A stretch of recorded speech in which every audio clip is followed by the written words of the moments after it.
അസ്സലാമു വറഹ്മത്തുള്ളാഹി തആല വബറകാതുഹു. ഉപവാസം ശക്തിപ്പെടുകയാണ്.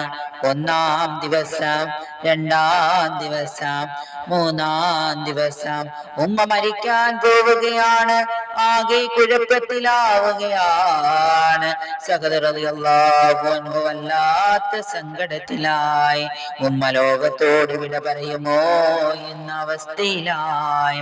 സഹദർ റളിയല്ലാഹു അൻഹു ചിന്തിച്ചു, ആദർശം വേണമോ, രക്തബന്ധം വേണമോ, കുടുംബം വേണമോ, ദീന് വേണമോ, ദുനിയാവ് വേണമോ, ആഖിറം വേണമോ?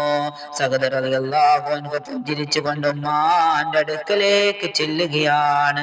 അപ്പോൾ ഉമ്മ ആകാംക്ഷയോടെ, നീ മുഹമ്മദിനെ കൈയൊഴിഞ്ഞു വന്നതാണോ എന്ന് ചോദിക്കുകയാണ്. അപ്പോൾ മകൻ പറയുന്നു, ഉമ്മ, നിങ്ങളെ ഞാൻ ഒരുപാട് സ്നേഹിക്കുന്നു ഉമ്മ, നിങ്ങൾക്കറിയില്ലേ ഉമ്മ? അതേ മോനെ, നീ എന്നെ സ്നേഹിക്കുന്നു, അതുകൊണ്ട് നീ മുഹമ്മദിനെ വിടണമെന്ന് ഉമ്മ പറയുകയാണ്. അപ്പോൾ മകൻ പറയുന്നു, ഉമ്മ, തൽക്കാലം ഞാൻ ഒരു കാര്യം നിങ്ങളെ അറിയിക്കട്ടെയോ ഉമ്മ? നിങ്ങളെ ഞാൻ സ്നേഹിക്കുന്നത് തീർച്ചയാണ്, പക്ഷേ അതിൽ കൂടുതൽ എനിക്ക് സ്നേഹം അല്ലാഹുവിനോടാണുമ്മ, അവന്റെ റസൂലിനോടാണുമ്മ.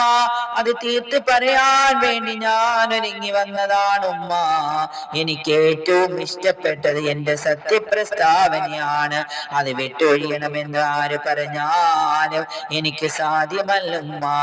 പിന്നെ പറഞ്ഞു, ലോകം കേട്ട് ഞെട്ടേണ്ട വർത്തമാനം സ്വന്തം മാതാവിന്റെ മുഖത്ത് നോക്കി പറയുകയാണ്.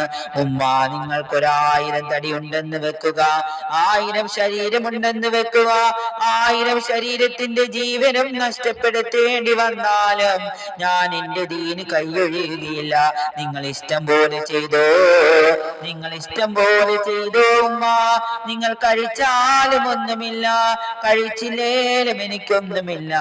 ഞാൻ ഈ തീരുമാനത്തിൽ നിന്ന് പിന്മാറുകയില്ല. എന്റെ ദീൻ ഉപേക്ഷിക്കണമെന്ന്, സത്യത്തിൽ നിന്ന് അസത്യത്തിലേക്ക്, വെളിച്ചത്തിൽ നിന്ന് ഇരുട്ടിലേക്ക് പോകണമെന്ന് എന്നോട് ആര് പറഞ്ഞാലും ഞാൻ അത് കേൾക്കാൻ തയ്യാറല്ല. ഉമ്മ ഇഷ്ടം പോലെ ചെയ്തോ.